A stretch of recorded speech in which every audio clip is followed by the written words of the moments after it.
Los niños están despedidos a la escuela dominical. Mientras ellos salen, déjenme decirles algo más sobre la celebración que vamos a tener. Muchos de ustedes no saben la historia de por qué tenemos un banquete. En el año 2013,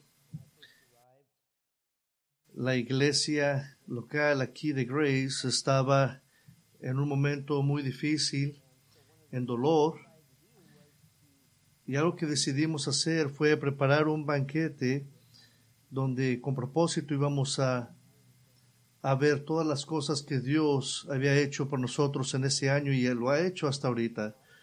David dijo que era de cada año, y el año pasado no lo tuvimos, pero este año que viene sí lo vamos a hacer, y no va a ser nada más un tiempo donde miramos el pasado, sino también donde vamos a estar mirando lo que viene en el futuro. Y nosotros vamos a estar honrando al Señor con todas las cosas que el Señor nos ha mandado a que hagamos, y hemos experimentado lo bueno que Dios ha sido con nosotros a través de los años. Así que con eso le voy a pedir que vaya a Mateo capítulo 3, versículo 13, y este ha sido un momento muy hermoso para mí. Es verdaderamente algo natural que se pudiera predicar en el tiempo de Navidad, pero estamos en este pasaje que verdaderamente se presta para la temporada de Navidad. Y vamos a empezar con un tiempo de oración. Padre, venimos ante usted en esta mañana por la oportunidad de abrir su palabra. La verdad que viene y sale a través de su palabra, cuando la leemos en voz alta, nos conforta nuestras almas y nos inspira nuestras mentes y conforta nuestros corazones. Así, Señor, que le pido que ese sea el caso de esta mañana. Le pido por este cuerpo local y por toda la gente que está escuchando a través de la computadora, que toque nuestros corazones, que crezcamos en parecernos más a Cristo, en amarlo a usted mejor, en nuestra habilidad de caminar en el Espíritu y de adorar al Hijo a través de nuestra vida. Le doy, Señor, gracias por esta palabra, y le pido, Señor, que haga su trabajo a través de ella, y yo confío que así va a ser. Le pido en nombre de Cristo. Amén. Por favor, vaya conmigo en Mateo capítulo 3, versículo 13. Entonces Jesús vino de Galilea a Juan al Jordán para ser bautizado por él. Mas Juan se le oponía, diciendo: Yo necesito ser bautizado por ti, y tú vienes a mí. Pero Jesús le respondió: Deja ahora, porque así conviene que cumplamos toda justicia. Entonces le dejó. Y Jesús, después que fue bautizado, subió luego del agua, y he aquí los cielos le fueron abiertos, y vio al Espíritu de Dios que descendía como paloma y venía sobre él. Y hubo una voz de los cielos que decía: Este es mi Hijo amado, en quien tengo complacencia. Recuerdo cuando era niño visitar la represa que se llama Grand Coulee en el lago Roosevelt y el río Columbia en el estado de Washington.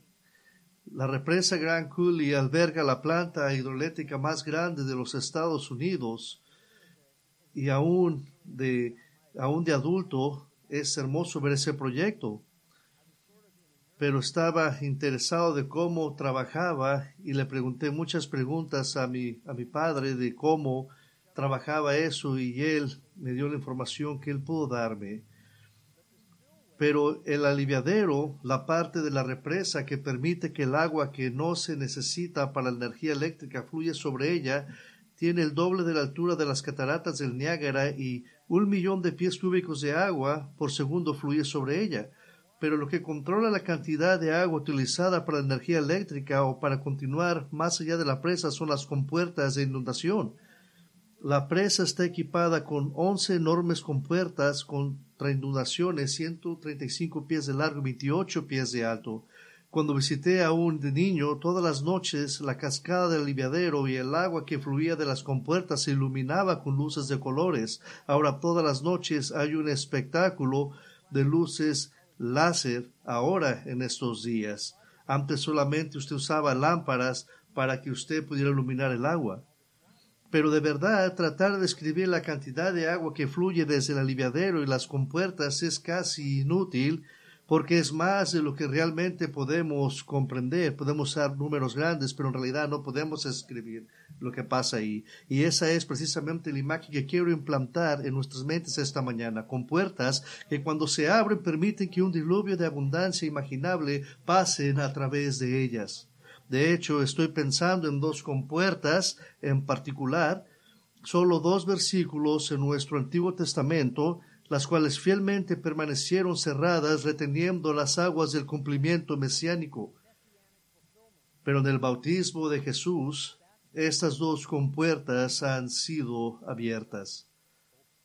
Solo voy a anotar estos 2 versículos de la compuerta para ustedes. Sonarán muy familiares en comparación con el relato del bautismo de Jesús que acabamos de leer, y luego me gustaría que los archive o los minimice en la pantalla de tu mente hasta que estemos listos para volver a ellos. La compuerta número 1 es Isaías 42:1, donde dice: He aquí mi siervo a quien yo sostendré, mi elegido en quien mi alma se complace, he puesto mi espíritu sobre él.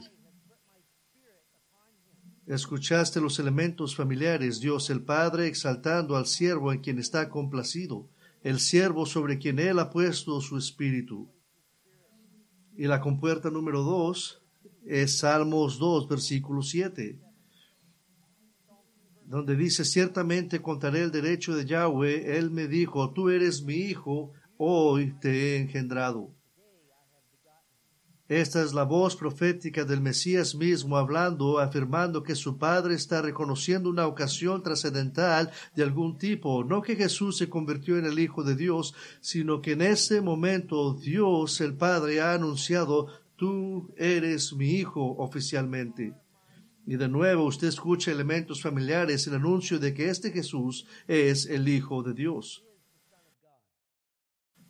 Así que mantenga esas 2 compuertas, Isaías 42:1 y Salmos 2:7, en el fondo de su mente, porque se vuelven increíblemente importantes a medida que profundizamos en este texto. Permítame comenzar con algunos pensamientos introductorios. Primero, hemos avanzado 25 años o más desde el final del capítulo 2, en el que Jesús fue llevado por José y María a Egipto hasta que pasó la amenaza de Herodes. Y luego regresaron a la ciudad natal de José y María, que es Nazaret.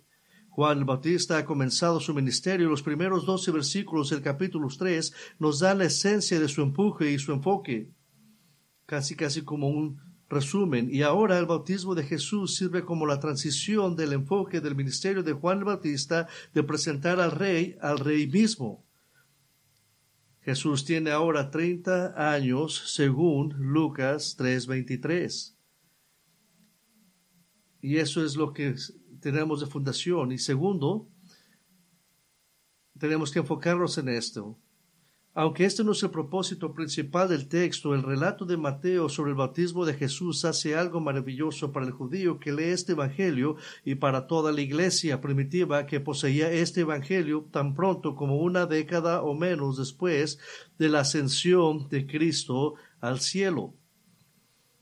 Y ellos tenían esto muy temprano en la historia de la iglesia. Este texto de la presentación más abierta y directa de la doctrina de la Trinidad hasta ahora en el Nuevo Testamento, y es obvio porque se ve en todo este capítulo.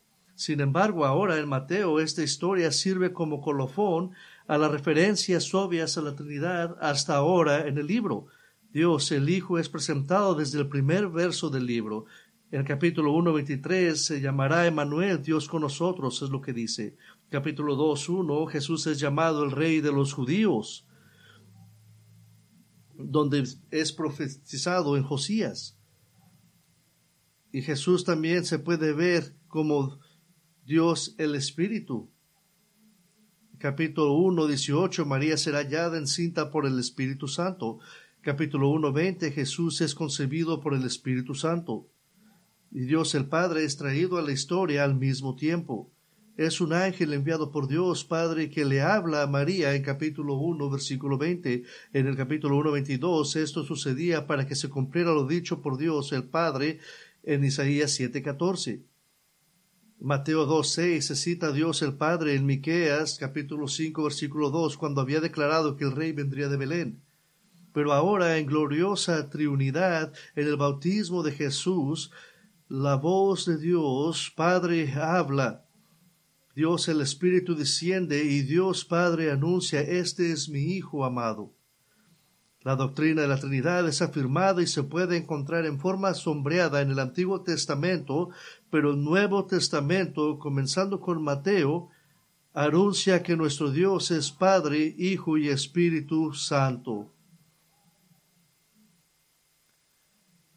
Y al fin del Evangelio de Mateo, bien obvio, la Trinidad ahora es parte integrante del tejido mismo del crecimiento de la Iglesia de Jesucristo, que pronto vendrá, que a medida que el Espíritu de Dios trae a los creyentes a la Iglesia deben ser bautizados en el nombre del Padre, del Hijo y del Espíritu Santo. Y así la Iglesia, en un sentido más rico y pleno que el del Antiguo Testamento, que Israel jamás podría haber imaginado. Y le había revelado que nuestro Dios es un Dios a través de Mateo, y nuestro Dios es 3 personas, quizás la gloria teológica más grande de todos los tiempos. Y aquí en Mateo podemos ver todo esto. Y por ahí otra introducción, la forma de pensamiento. A medida que nos acercamos a la apertura de las compuertas de Isaías 42 y Salmos 2, tenemos que abordar el propósito del bautismo de Jesús, que a menudo se aborda. Esto ha sido un punto de discusión durante siglos y siglos.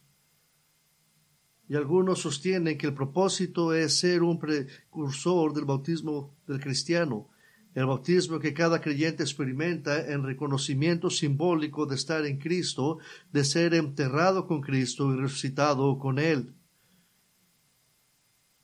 Pero hay un problema con eso. Jesús instituyó esto para la era de la Iglesia y ese simbolismo no se encuentra en ninguno de los evangelios que relatan directamente el bautismo de Mateo, Marcos y Lucas. Otros dicen que el propósito prefigura la muerte de Cristo. Y este punto de vista apela a Isaías 53, que predice la muerte del Mesías.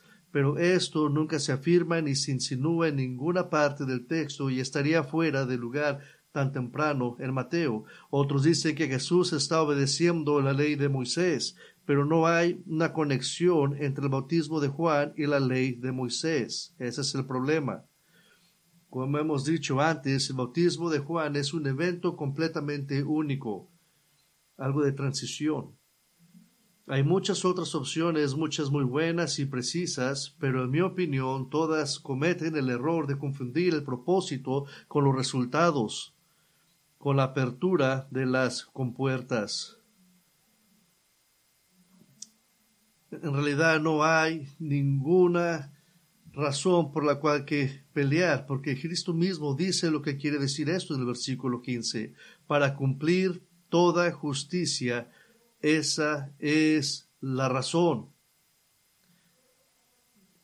para cumplir toda la justicia.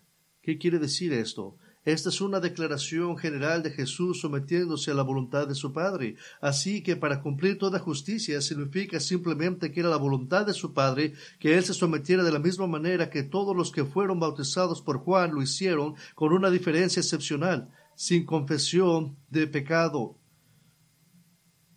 Jesús no tiene ningún pecado que confesar, así que por eso no lo hizo. Y esa es una declaración cargada, porque el Evangelio de Mateo está explotando con los temas de cumplimiento y de justicia.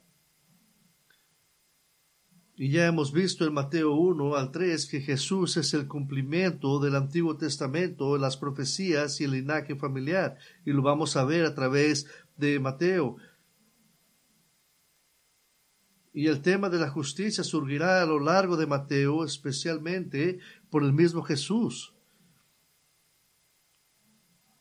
donde el capítulo 5, a través de la introducción, él dice: bienaventurados los que tienen hambre y sed de justicia. Así que el propósito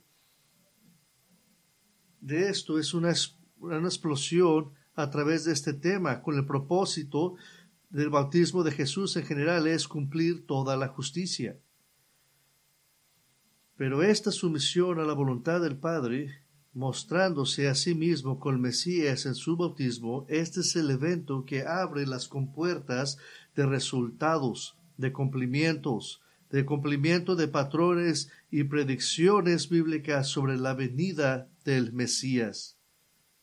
He tratado de hervir estos resultados, estos cumplimientos en solo unas pocas categorías, así que les daré una sola declaración teológica de estos resultados y revisaremos cada uno de ellos uno por uno en la delantera de uno por uno. Y se lo voy a dar ahorita en este momento. Y aquí están los cumplimientos de las cosas que Jesús hizo. Jesús se identifica con el remanente de Israel. Esa es la primera. Jesús se identifica con el remanente de Israel. Empoderado por el Espíritu Santo. Pongo otra coma ahí. Y autenticado por el Padre. Y pongo otra coma en sus notas. Y dando certeza de su venidero reino terrenal. Déjeme leerlo una vez más. Jesús se identifica con el remanente de Israel, poderado por el Espíritu Santo, autenticado por el Padre, y dando certeza de su venidero reino terrenal. Ahora hay que desempacar esto. La primera parte es que Jesús se identificó con el remanente de Israel. Versículo 13 del capítulo 3. Entonces Jesús vino de Galilea, Juan al Jordán, para ser bautizado por él. Jesús llegó de Galilea y conecta la historia con 2:22 al 23, donde Jesús resucitó en el tiempo señalado. Jesús vino al sur, a la parte del Jordán, en la que Juan estaba bautizando. Pero luego tenemos una protesta en el versículo 14, a través de Juan. Mas Juan se lo oponía diciendo: yo necesito ser bautizado por ti, y tú vienes a mí. La evaluación de Juan de su propia posición en comparación con Jesús es precisa. Inmediatamente pensamos en la declaración de Juan el Bautista, comparándose con Jesús en Juan 3:30. Él debe crecer, pero yo debo disminuir. Juan correctamente le pidió toda autoridad y poder a Jesús en el versículo 31. El que viene del cielo está sobre todo. El que viene del cielo está sobre todo. Él existió antes de mí. Y en el versículo 15, pero Jesús le respondió: deja ahora, porque así conviene que cumplamos toda justicia. Entonces le dejó. Juan ha estado bautizando a judíos arrepentidos. Esto no es un bautismo cristiano, sino un bautismo de torno al mensaje impactante de Juan de que el reino de los cielos está cerca y que para entrar en el reino debe poseer una realidad interna de fe en el Mesías venidero, el Rey que viene.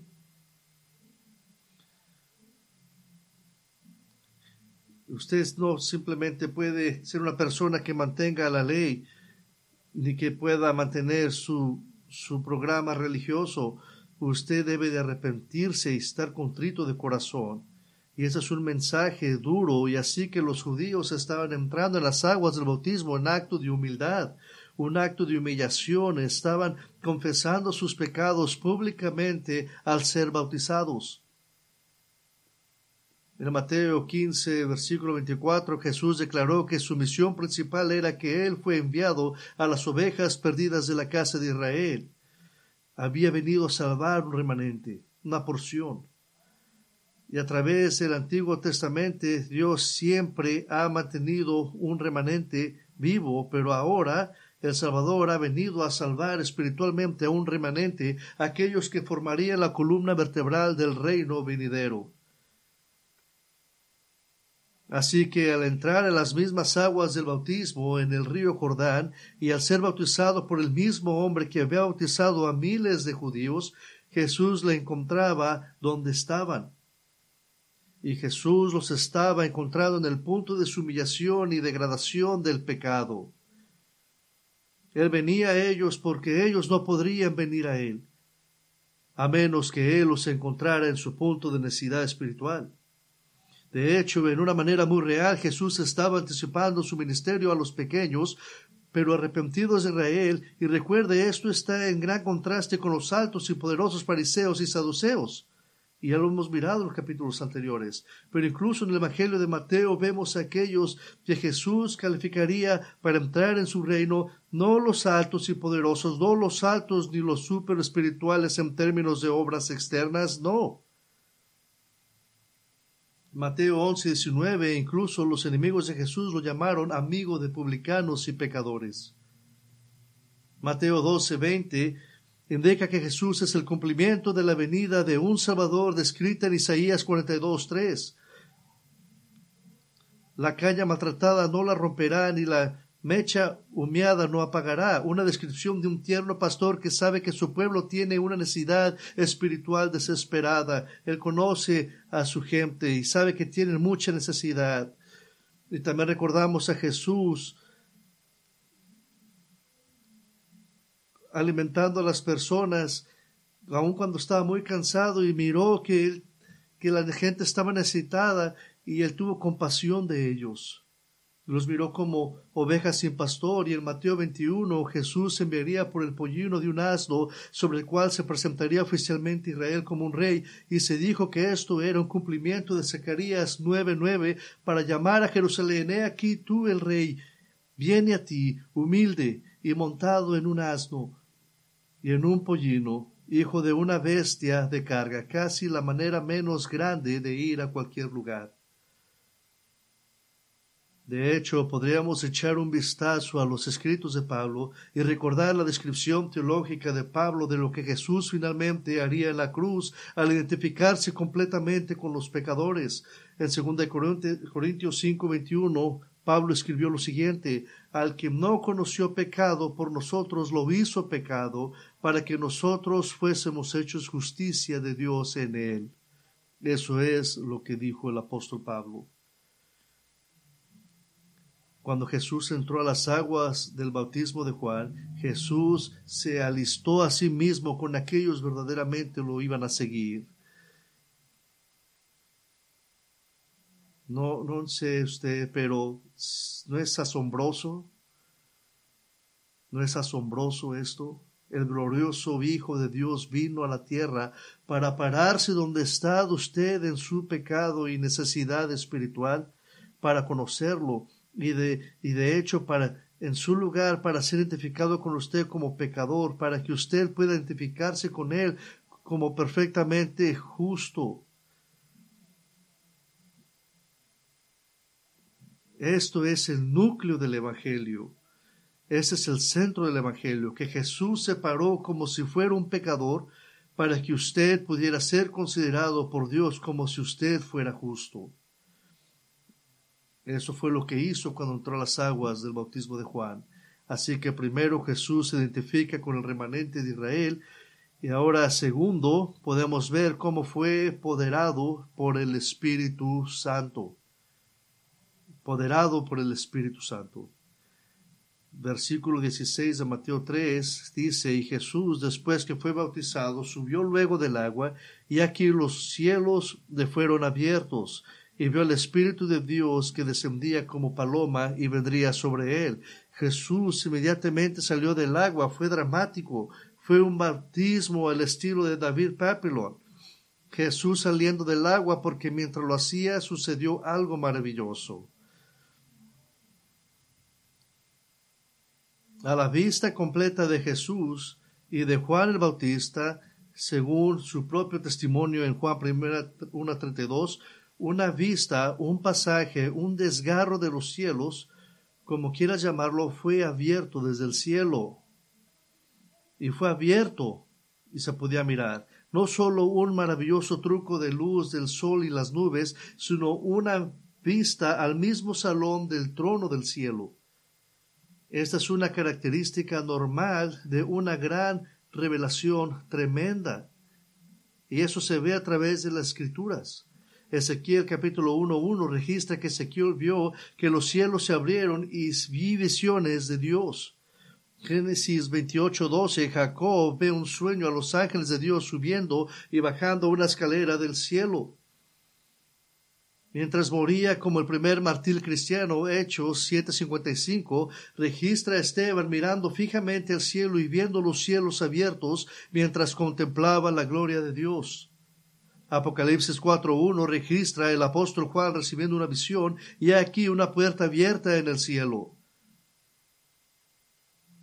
Y me encanta lo siguiente, Isaías 64:1 es el clamor de Isaías pidiendo que Dios viniera a la tierra y él dice, oh, que si rompieras los cielos y descendieras.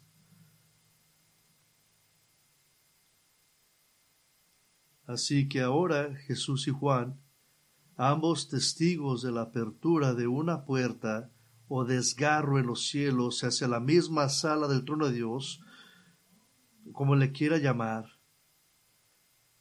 Ahora en el versículo 16 hace que esto sea muy personal para Jesús. El Evangelio de Juan indica que Juan el Bautista también lo vio.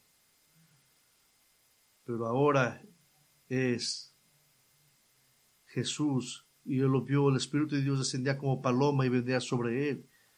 Y esto durante los milenios los cristianos han representado el Espíritu Santo con el símbolo de una paloma. Y quiero ser muy claro en esto. Dice que miró al Espíritu de Dios descendiendo como una paloma. No dice que era una paloma o en una forma de una paloma. Lo mejor que podemos decir es un descenso como paloma sobre Jesús, algo que se manifiesta visiblemente. Y voy a regresar en esto. Esto no quiere decir que Jesús no poseía el Espíritu Santo antes de este momento. Después de todo, fue concebido por el Espíritu Santo, pero esta fue la marca divina del beneplácito de Dios de designar a Jesús para la obra mesiánica delante de él. Esto marca el comienzo de su ministerio. Recuerde, Jesús es totalmente Dios y totalmente hombre. Y como totalmente hombre, confiará en el poder del Espíritu Santo para su ministerio, para sus demostraciones de poder, para fortaleza y empoderamiento para los próximos 3 años y medio de predicación, de sanidad y entrenamiento de sus discípulos. Por supuesto, esto trae a la mente la profecía de Mesías viniendo de Isaías, el padre de David, de Isaías 11:1, donde dice que entonces brotará un retoño del tallo de Isaí y un vástago de sus raíces dará fruto, reposará sobre el espíritu de Yahweh, espíritu de sabiduría y de inteligencia, espíritu de consejo y de poder, espíritu de conocimiento y de temor de Yahweh. Y de aquí en adelante, el ministerio de Jesús está marcado por ser guiado y empoderado por el Espíritu de Dios, totalmente perfecto y siempre exitoso. Puede imaginarse lo que sería caminar en el Espíritu perfectamente todo el tiempo. Y el próximo capítulo en Mateo comienza diciendo entonces Jesús fue llevado por el Espíritu al desierto. El Nuevo Testamento, escrito por Lucas, capítulo escrito por él, tanto en su Evangelio como en Hechos, se enfatiza la estrecha relación entre el ministerio de Jesús y el empoderamiento del Espíritu Santo. Lucas 4:1 describe el mismo evento inmediatamente después del bautismo. Jesús, lleno del Espíritu Santo, volvía del Jordán y era llevado por el Espíritu por el desierto. Y Jesús siempre fue donde lo llevó el Espíritu. Más adelante en Lucas 4:18, Jesús afirmó ser el cumplimiento de Isaías 61:1 cuando dijo, el Espíritu del Señor está sobre mí porque me ungió para predicar el Evangelio. Y así fue como él predicó en el Espíritu. Después de la resurrección de Jesús, Jesús dedicó tiempo a instruir a los apóstoles. Justo al final, en Hechos 1:2 registra que por el Espíritu Santo había dado órdenes a los apóstoles que había escogido. De hecho, él ejerció liderazgo a través del Espíritu y predicó a través del Espíritu. Todo esto lo hizo a través del Espíritu. Pedro predicó en Hechos 1:8, donde dijo que recibiréis poder cuando haya venido sobre vosotros el Espíritu Santo, y seréis mis testigos tanto en Jerusalén como en toda Judea, Samaria, hasta lo final de la tierra. Y aquí está algo hermoso que podemos pensar. Cuando usted fue salvo, cuando usted vino a la fe en Cristo, ¿no se emociona al saber que el mismo Espíritu Santo que vino sobre Jesús como paloma ahora habita en usted? No estoy seguro de que esto sea un pensamiento completamente comprensible, pero cuando muestras amor, gozo, paz, paciencia, bondad, fidelidad, mansedumbre y dominio propio, esa es la obra del Espíritu en ti.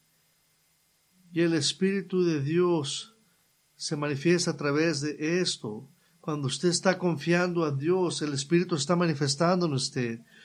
Cuando usted se agarra de la mano de Dios en momentos difíciles, es cuando el Espíritu se manifiesta a través de usted y que está trabajando en usted. Y el Espíritu de Dios, según Efesios 1:13, sirve como garantía, como el sello de que la herencia celestial de vida eterna es tuya.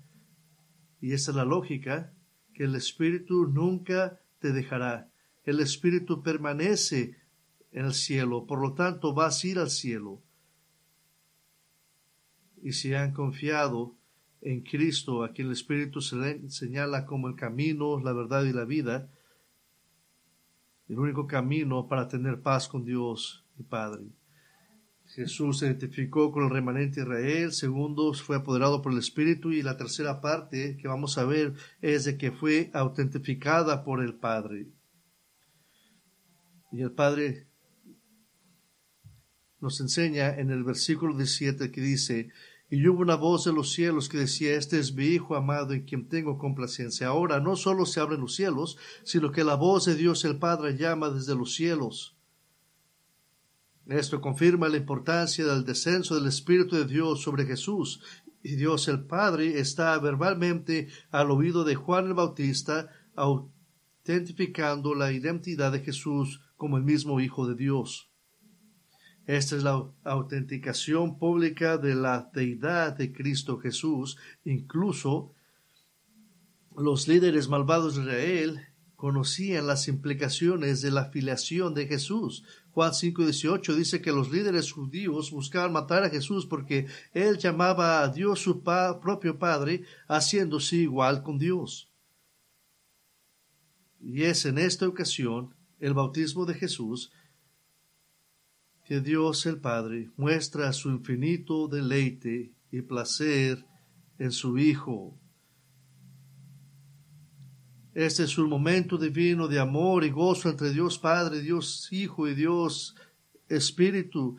Y en este momento podemos vislumbrar el gozo y la felicidad ilimitados, infinitos e indescriptibles que existen en esta relación triuna eterna, que Dios está completamente contentado y extraído en este vínculo de amor.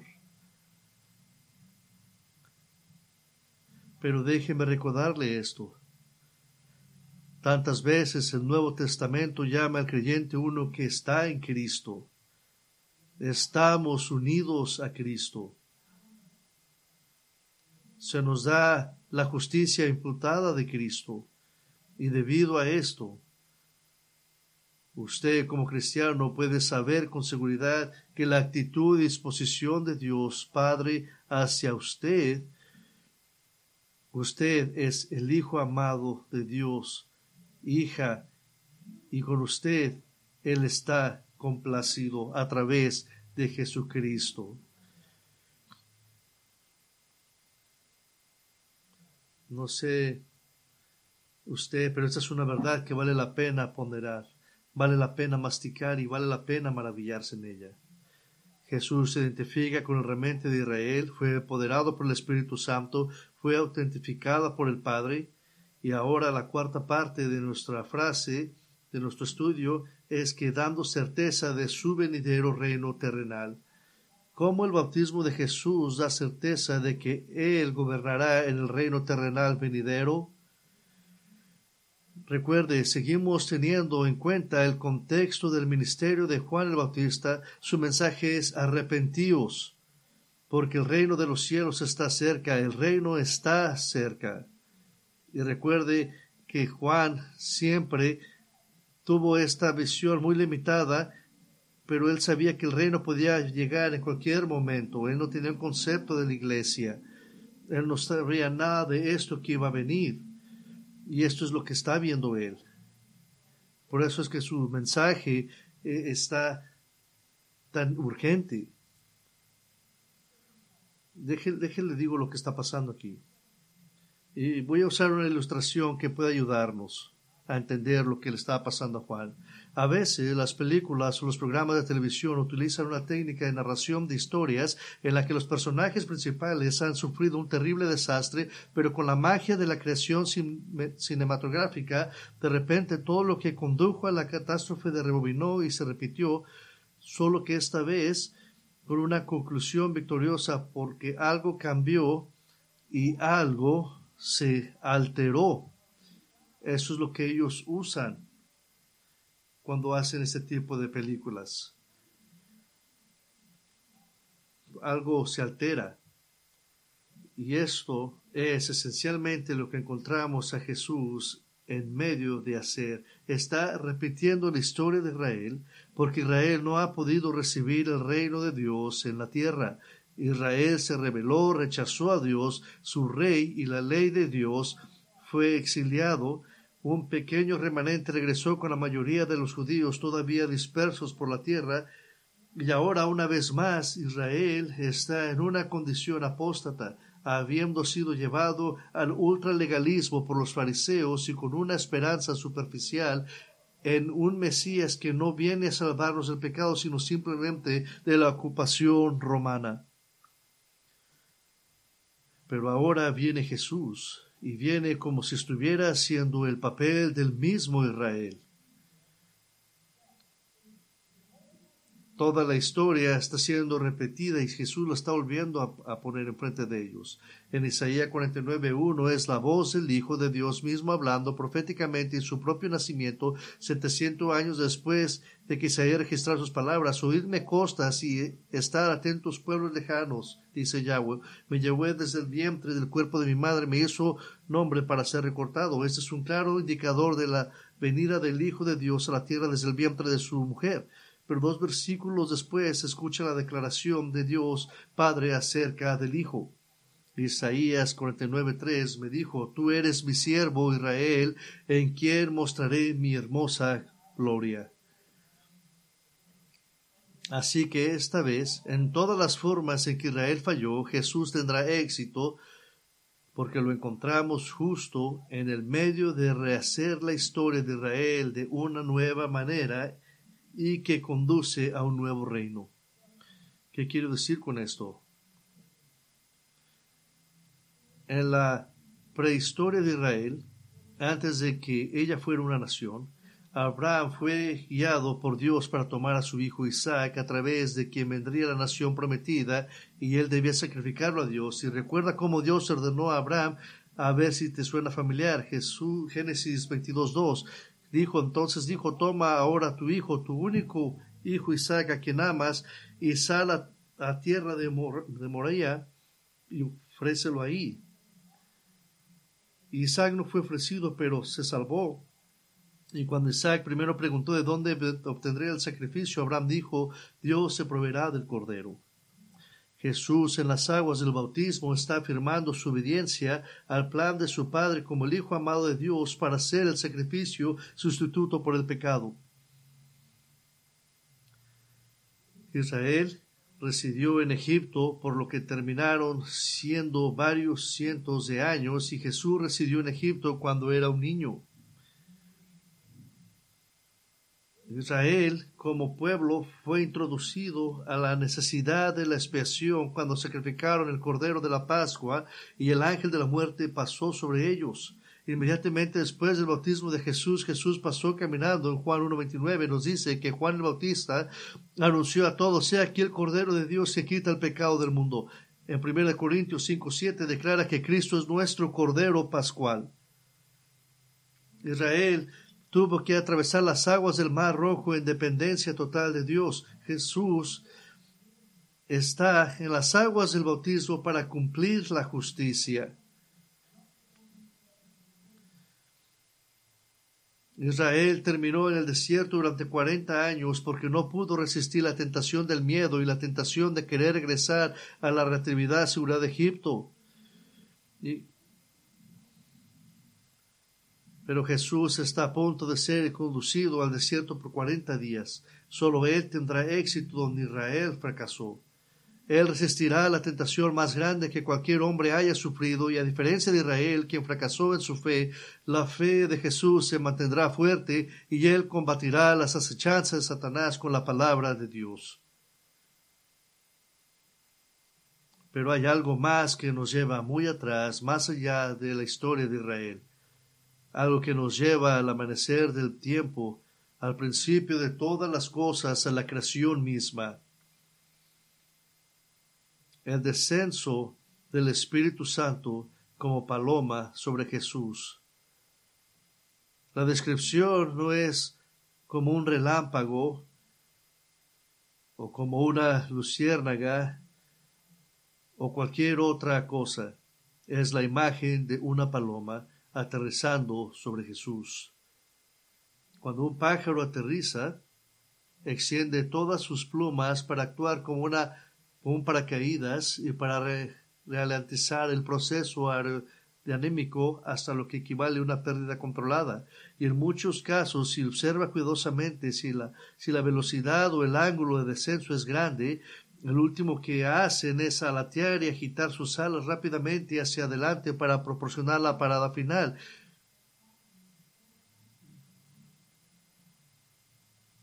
Y ahora podrías decir, ¿qué tiene que ver eso con algo?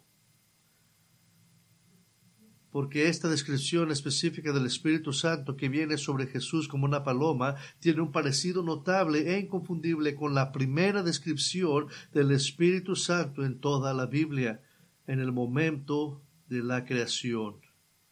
Génesis 1:1 dice: «En el principio Dios creó los cielos y la tierra estaba desordenada y vacía, y las tinieblas estaban sobre la superficie del abismo, y el Espíritu de Dios se movía sobre la superficie de las aguas». Eso quiere decir frotando, aleteando, temblando. Y muchos teólogos científicos de la creación ven esto como algo que el Espíritu Santo creó, la base de toda la energía, ondas de sonido, ondas de luz. La energía viaja en ondas. En otras palabras, este es el momento del Espíritu Santo trayendo poder a la creación. Que pasa toda la historia primigenia, que pase toda la historia patriarcal, que pase por toda la historia de Israel, solo ahora se describe al Espíritu Santo en los mismos términos que lo hizo en la creación. Esto es impresionante. Y eso no es una coincidencia. Es algo glorioso. Algo nuevo sucedió. Algo glorioso está pasando. ¿Y qué es? El camino hacia la venida del nuevo reino de Dios en la tierra acaba de ser abierto. El nuevo reino. Y si todavía no estás seguro, recuerda nuestras dos compuertas que han dejado entrar entre inundación de completo de patrones mesiánicos. Vaya conmigo a la compuerta número 1, Isaías 42:1. Versículo 1 del 42. Esta es una clara profecía del mismo momento del bautismo de Jesús, pero ¿a qué lleva? ¿Cuál es el contexto más grande? Isaías 42:1 dice: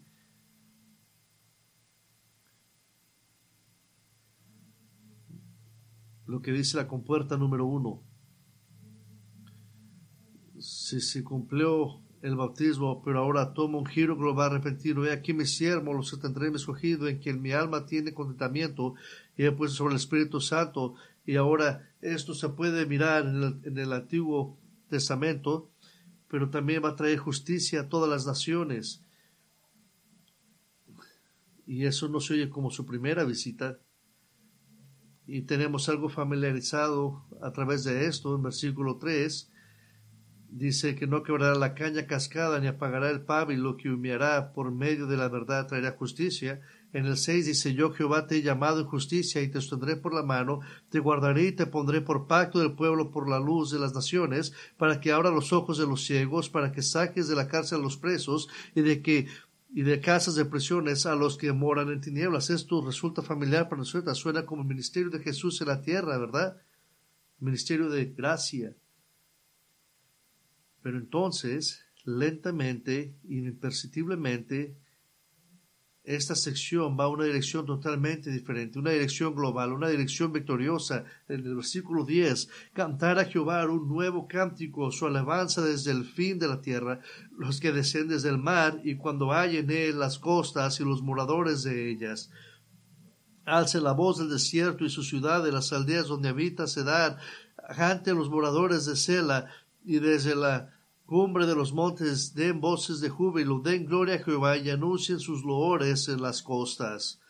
Y aquí está el giro, aquí está el futuro.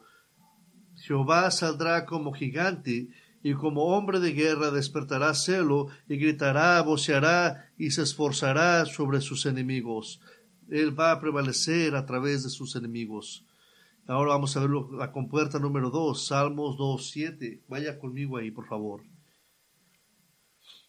Salmo capítulo 2, versículo 7. Y ahora ya sabe a dónde va esto, porque la compuerta 2 hace lo mismo.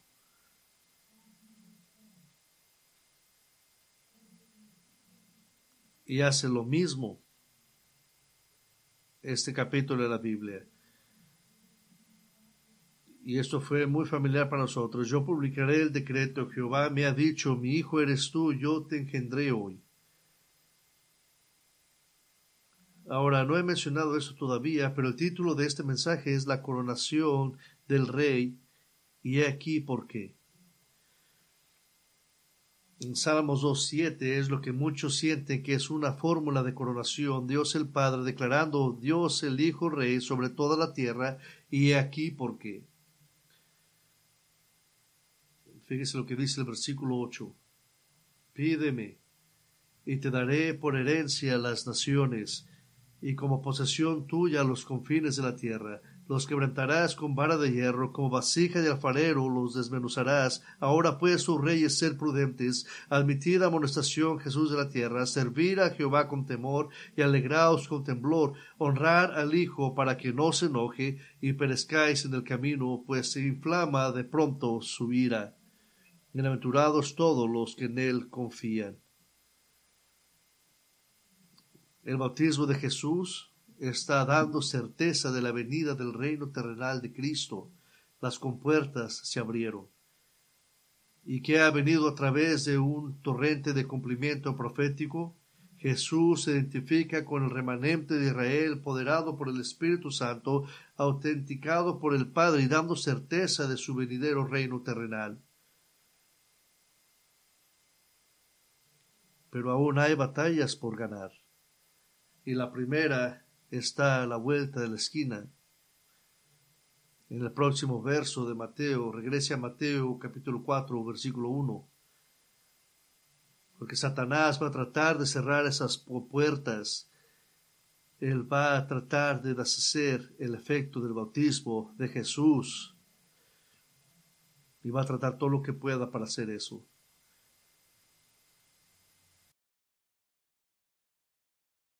Mateo 4:1 dice: entonces Jesús fue llevado por el Espíritu al desierto para ser tentado por el diablo. Satanás lanzará 3 tentaciones a Jesús. Él tentará a Jesús a usar su poder para su propio bien. Él tentará a Jesús para mostrar públicamente que evita la muerte.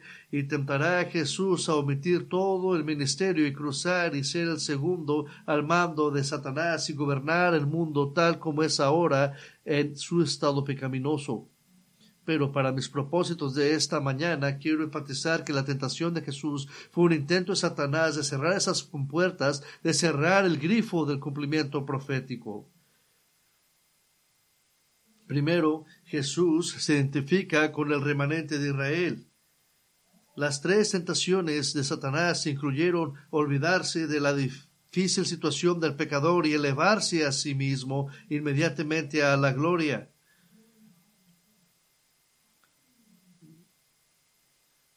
Segundo, poderado por el Espíritu Santo. Si Jesús teológicamente hubiera sucumbido a cualquiera de las tentaciones de Satanás, entonces eso habría probado que el Espíritu Santo no era lo suficientemente poderoso Jesús, el hombre, para resistir las lujosas tentaciones de Satanás. Tercero, autenticado por el Padre como el Hijo de Dios. 2 veces, Satanás desafía a Jesús a probar esto, además solo a la manera de Satanás, no a la manera de Dios. El capítulo 4, versículo 3, y vino a él el tentador y le dijo, si eres el Hijo de Dios, haz que estas piedras se conviertan en pan. El 6 dice, si eres el Hijo de Dios, aviéntate. Y cuarto, vemos como dando certeza de su venidero reino terrenal. Y en el versículo 8, otra vez lo llevó al diablo a un monte muy alto y le mostró todos los reinos del mundo y la gloria de ellos, y le dijo, todo esto te daré si te postrares ante mí. Pero esto habría sido un reino con Jesús como un rey títere, con Satanás detrás de él, y un reino en el que el pecado reina en el mundo por los siglos de los siglos. Y escuche con cuidado, Jesús, totalmente Dios, no podía sucumbir a la tentación porque Dios no puede pecar. Y Jesús, totalmente hombre, no sucumbiría a la tentación debido al poder perfecto del Espíritu Santo que ocurría a través de su humanidad. Y mientras esas compuertas permanezcan abiertas, llevando la historia humana hacia el punto culminante en el que Cristo regrese para cumplir lo que comenzó en la profecía y se abrió de completo en el bautismo de Jesús, puede estar seguro de que debido a Cristo fue victorioso sobre el pecado también usted, porque Cristo ha vencido a la muerte tú también, porque Cristo resucitó de entre los muertos, así serás tú. Debido a que Cristo está en el cielo, así será usted. Debido a Cristo regresará a la tierra para reinar por 1000 años después de triunfar sobre sus enemigos, también usted. Debido a que Cristo entrará en los nuevos cielos y la nueva tierra, la nueva Jerusalén, también ustedes. Porque esas compuertas tienen un punto final. Un lugar de aguas tranquilas y gloriosas. La nueva Jerusalén que Juan describe en el medio como teniendo un río de agua de vida, resplandeciente como cristal que sale del trono de Dios y del Cordero.